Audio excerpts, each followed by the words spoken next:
গতকালকে প্রধান উপদেষ্টা ডক্টর ইউনূসের সঙ্গে দেখা করেছেন পাকিস্তানের সশস্ত্র বিভাগের প্রধান জেনারেল শাহির শামশাদ মির্জা। এবং এই সাক্ষাতের পরেই কিছু কিছু বিষয় নিয়ে আসলে প্রচন্ড বিতর্ক হয়েছে। এবং আমি মনে করি এই সব বিতর্কের জন্য ডক্টর ইউনূস যেমন দায়ী, আবার এই বিতর্কের জন্য এই ভারতীয় কিছু কট্টরপন্থী মিডিয়াও দায়ী। উভয়কে আমি দোষ দিচ্ছি এবং আজকে আমি বিশ্লেষণ করব যে আসলে কি সমস্যা হয়েছে। তার আগে আমি একটু নয়া দিগন্ত থেকে যদি পড়ি, সেখানে বলা হয়েছে যে রাষ্ট্রীয় অতিথি ভবন যমুনায় গত শনিবার রাতে ডক্টর ইউনূসের সঙ্গে সাক্ষাৎ করেছেন পাকিস্তানের যৌথ বাহিনীর প্রধান জেনারেল শাহির শামশাদ মির্জা। বৈঠকে দুই দেশের মধ্যে বাণিজ্য, বিনিয়োগ এবং প্রতিরক্ষা সহযোগিতা জোরদার এবং আঞ্চলিক শান্তি ও স্থিতিশীলতা রক্ষায় সমন্বিত উদ্যোগ নেওয়ার উপর গুরুত্ব দেওয়া হয়। উভয় পক্ষই বাংলাদেশের সঙ্গে পাকিস্তানের ঐতিহাসিক ও সাংস্কৃতিক বন্ধনের কথা তুলে ধরে ভবিষ্যৎ অংশীদারিত্ব বৃদ্ধির আশাবাদ ব্যক্ত করেন। বৈঠকে ইউনূস বলেন, ভুয়া সংবাদ ও বিভ্রান্তিমূলক তথ্য আজ বিশ্ব শান্তির জন্য অন্যতম বড় হুমকি। এটা অবশ্যই তিনি ভারতীয় মিডিয়াকে বুঝিয়েছেন। সামাজিক যোগাযোগ মাধ্যমকে অপব্যবহার করে অস্থিতিশীলতা সৃষ্টির প্রবণতা রোধে আন্তর্জাতিকভাবে যৌথ পদক্ষেপ নিতে হবে। বৈঠকে জেনারেল শাহির শামশাদ মির্জা বলেন যে আমাদের দুই দেশ একে অপরকে সহায়তা করবে। করাচি চট্টগ্রাম সমুদ্র রুট চালু হয়েছে এবং শীঘ্রই ঢাকা করাচি আকাশপথ বিমানও চালু হবে। আলোচনায় জাতীয় নিরাপত্তা উপদেষ্টা খলিলুর রহমান, এডিসি সমন্বয়ক ও সিনিয়র সচিব লামিয়া মোর্শেদ এবং পাকিস্তানের হাইকমিশনার ইমরান হায়দারও উপস্থিত ছিলেন। যখন পাকিস্তান সশস্ত্র বিভাগের প্রধান জেনারেল শাহির শামশাদ মির্জার সঙ্গে বৈঠক করে ইউনূস, তখন তিনি একটা উপহার দেন তাকে, একটা ম্যাপ, এবং সেই ম্যাপের সামনে আবু সাইদের একটা প্রতিকৃতি। এবং সেই ম্যাপ নিয়েই কিন্তু এখন বিতর্ক তুঙ্গে। কারণ ভারত দাবি করতেছে যে এই ম্যাপটা হচ্ছে বাংলাদেশের কিছু কট্টরপন্থীরা যে অখণ্ড বাংলার স্বপ্ন দেখে, যে বাংলাদেশ সহ পাশের দেশ আসাম, ত্রিপুরা, মেঘালয়, তারপরে কলকাতা, বিহার, এগুলো সহ উড়িষ্যা সহ যে একটা বিশাল বড় একটা ম্যাপ, সেই ম্যাপটাই মূলত ডক্টর ইউনূস উপহার দিয়েছেন এই জেনারেল শাহির শামশাদ মির্জাকে, যিনি পাকিস্তানের সশস্ত্র বিভাগের প্রধান। এবং আমি যদি আপনাকে দুইটা ম্যাপ পাশাপাশি দেখাই, তাহলে কিন্তু আপনারা তেমন পার্থক্য দেখবেন না।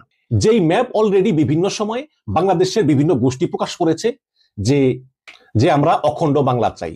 বিশেষ করে আমরা দেখেছি যে উপদেষ্টা মাহফুজ আলম এটা বলেছেন, অখণ্ড বাংলা তার স্বপ্ন, পরে তিনি ডিলিট করে দিয়েছেন। আর বিভিন্ন সময় আমরা দেখেছি উস্কানিমূলক বক্তব্য ডিএমপি কমিশনার সাজ্জাদ আলী, তিনি বলেছেন পার্শ্ববর্তী দেশ যদি বাংলাদেশে হস্তক্ষেপ করে তাহলে আমি যুদ্ধ ঘোষণা করব। আচ্ছা, এই ডিএমপি কমিশনার সাজ্জাদ আলী তিনি যুদ্ধ ঘোষণা করার কে?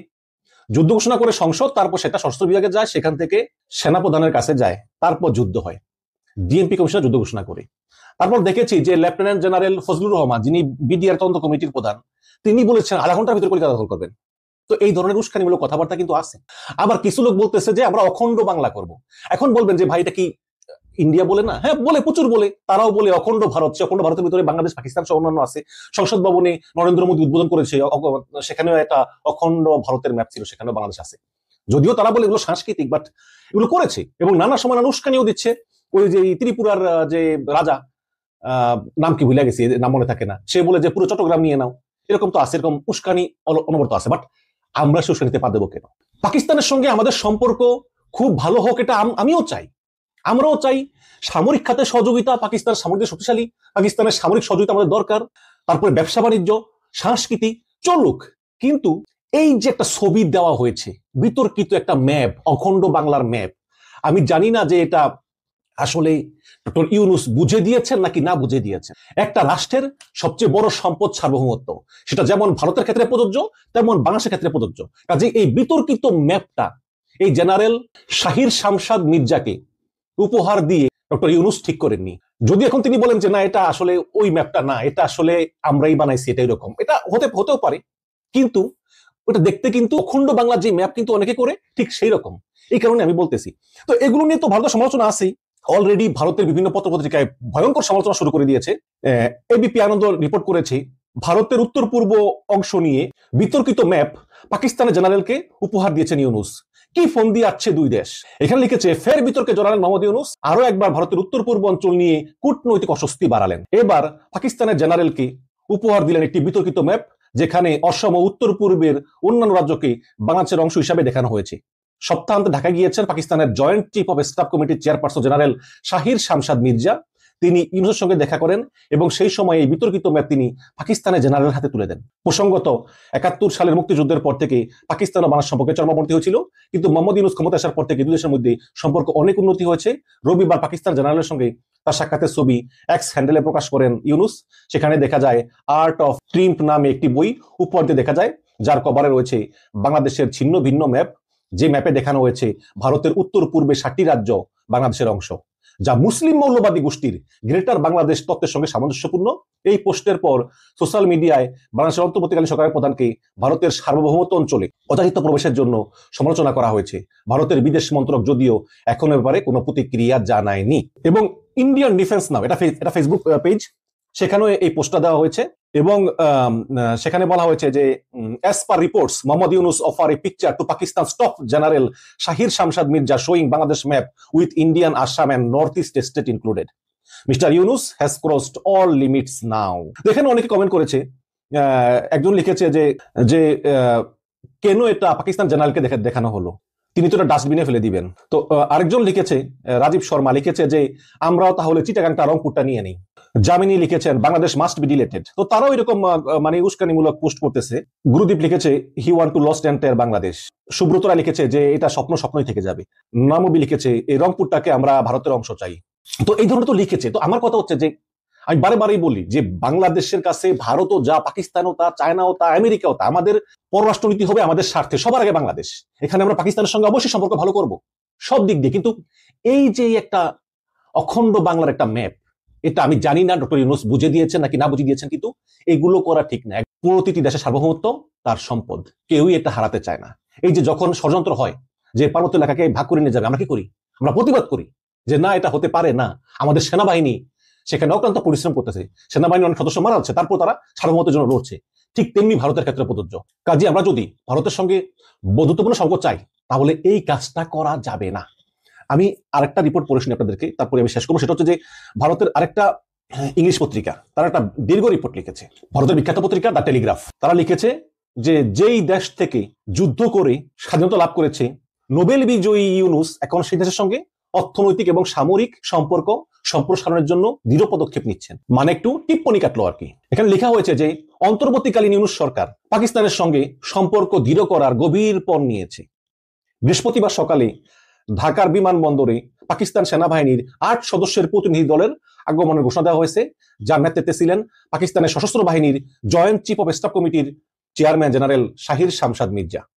তারপরে যে বৈঠকটা হয়েছে, এইসব কথাবার্তা বলা হয়েছে যে ২০২৪ সালের ৮ই আগস্ট ইউনূস দেশে দায়িত্ব নেওয়ার পর থেকে ভারতের সঙ্গে সম্পর্ক স্তিমিত হওয়ার লক্ষণ দেখা যাচ্ছে এবং এই সম্পর্ক দিনে দিনে আরো খারাপ হচ্ছে। টেলিগ্রাফ বলতেছে যে অন্তর্বর্তীকালীন সরকার ইরানের ইসলামিক রেভলিউশনারি গার্ড কর্পসের আদলে একটি বেসামরিক মিলিশিয়া গড়ে তোলার পরিকল্পনা করতেছে। এটা বেসামরিক মিলিশিয়া, কারণ ইউনূস বলতেছেন আমাদের সৈন্যদের আমরা পাকিস্তানি প্রশিক্ষকদেরকে পাঠাবো, আর যদি পাঠায় তাহলে এই অঞ্চলের নিরাপত্তা বিঘ্নিত হবে। অপারেশন সিন্দুরের পর, আপনারা জানেন যে অপারেশন সিন্দুর ভারত পাকিস্তান যুদ্ধ আর কি, সেই অপারেশন সিন্দুরের পর ভারত পাকিস্তান সম্পর্কের গতিপথ বিবেচনা করে পাকিস্তানের সঙ্গে বাংলাদেশের এই বৃহত্তর সামরিক সম্পৃক্ততা, এটা ভারতের জন্য অবশ্যই খারাপ। দেখুন এখানে আবার আওয়ামী লীগ যোগ হয়েছে যে পাকিস্তানের সঙ্গে বাংলাদেশের সামরিক সম্পৃক্ততা অবশ্যই একটি খারাপ ধারণা। আমরা অপ্রয়োজনীয়ভাবে একটি সংঘাতে জড়িয়ে পড়ব, কারণ পাকিস্তান ভারতের সাথে প্রতিশোধ নেওয়ার জন্য আমাদের ভূখণ্ড ব্যবহার করবে। এটা বলতেছেন একজন পলাতক, মানে এরা বলছেন নির্বাসিত একজন পলাতক জেনারেল, মানে নিশ্চয়ই জেনারেল মুজিবুর রহমান। তিনি এটা বলতেছেন যে পাকিস্তান নাকি বাংলাদেশের ভূখণ্ড ব্যবহার করে ভারতকে আক্রমণ করবে। এই যে আওয়ামী লীগের এই পলাতক জেনারেল যারা গুম খুন করে ভারতে পালিয়ে গেছে, তারা উস্কানি দিচ্ছে। তিনি লিখেছেন এটা ভারতের জন্য উদ্বেগের, এটা ভারতকে হস্তক্ষেপ করা উচিত।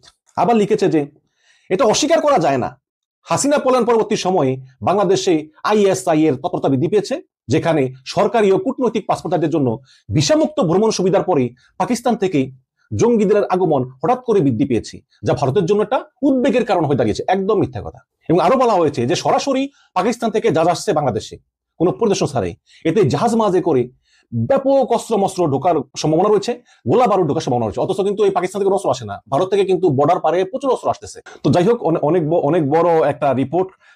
কারখানা বন্ধ হয়ে যাচ্ছে, মানুষ চাকরি যাচ্ছে, মানে ইউনূসের আমলে যে মানুষ কত কষ্টে আছে, এটা মানে ভারতের এই পত্রিকায় বলেছে একাধিক পোশাক কারখানা বন্ধ, বিদেশি অর্ডার বাতিল, মানুষের আশা ভরসা শেষ হয়ে যাচ্ছে, ঋণে জর্জরিত।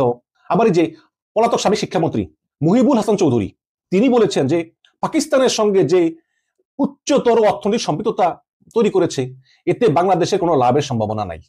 এটা এই পলাতক সাবেক শিক্ষামন্ত্রী বলতেছে, মইনুল চৌধুরী ছেলে। দ্বিপাক্ষিক বাণিজ্যের পরিমাণ সর্বদা কম ছিল এবং এটা ছিল পাকিস্তানের অনুকূলে। আচ্ছা, এখন যে ভারতের সঙ্গে আমাদের যে আমদানি রপ্তানি হয় এটাও তো ভারতেরই অনুকূলে। ভারত থেকে আমরা কিনি $12 বিলিয়ন, ভারত কিনে মাত্র $1 বিলিয়ন, তাও তো এখন কিনে না। এটা নিয়ে কোনো কথা বলে না। এটাও তো ভারতের অনুকূলে, এটা নিয়ে কোনো কথা বলে না। কিন্তু পাকিস্তানের সঙ্গে ব্যবসা একটু পাকিস্তানের অনুকূলে, এটা নিয়ে মনে করেন যে এই এই সাবেক শিক্ষামন্ত্রী যে মহিবুল এর মানে প্রচুর মানে গায়ে জ্বালা আর কি।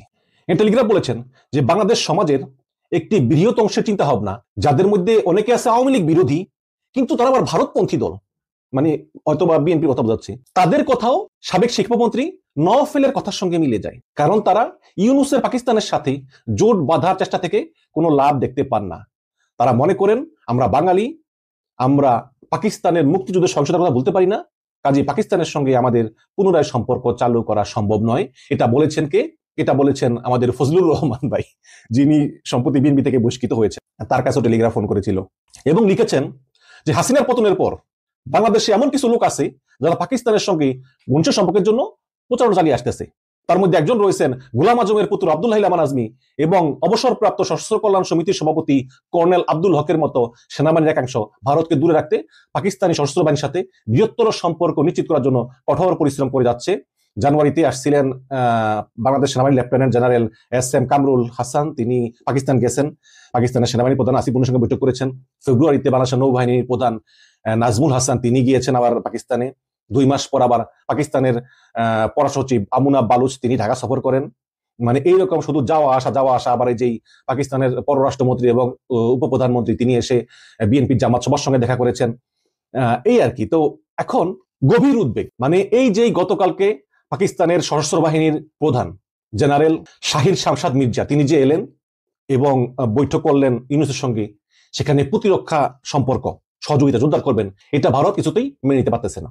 না মানে স্বাভাবিক, উদ্বেগ আছে যেহেতু পাকিস্তান শত্রু রাষ্ট্র। কিন্তু আমার কথা হচ্ছে যে ডক্টর ইউনূস সাহেব, আপনি এই বিতর্কিত ম্যাপটা উপহার দিলেন কেন? আমাদের বাংলাদেশের ভূখণ্ড নির্ধারিত, আমাদের আর কারো জায়গা দরকার নেই, আবার আমাদের জায়গা কেউ কেউ আমরা চাই না।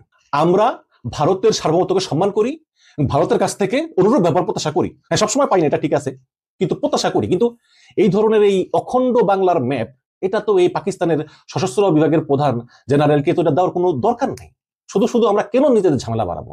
এটাই হচ্ছে আমার কথা। দর্শক, আপনাদের মতামত কিন্তু চাই, আপনারা কমেন্টে লিখতে ভুলবেন না যে এই অখণ্ড বাংলার যে ম্যাপ, এটাতে বিভিন্ন ভারতের বিভিন্ন অংশকে অ্যাড করা হয়েছে বলে যে ভারতের দাবি করা হচ্ছে এবং তোলপাড় চলতেছে, এইটা পাকিস্তানের জেনারেলকে উপহার দেওয়া আপনারা যৌক্তিক মনে করেন কিনা কমেন্টে জানাবেন।